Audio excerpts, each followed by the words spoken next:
ॐ सोमनाथाय नमः। ॐ मल्लिकार्जुनाय नमः।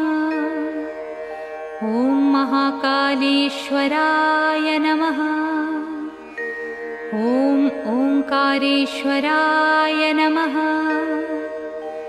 ॐ वैद्यनाथाय नमः। ॐ भीमशंकराय नमः। ॐ रामेश्वराय नमः। ॐ नागेश्वराय नमः। ॐ विश्वेश्वराय नमः। ॐ त्र्यंबकेश्वराय नमः।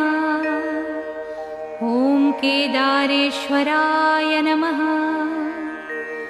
ॐ भुस्मेश्वराय नमः।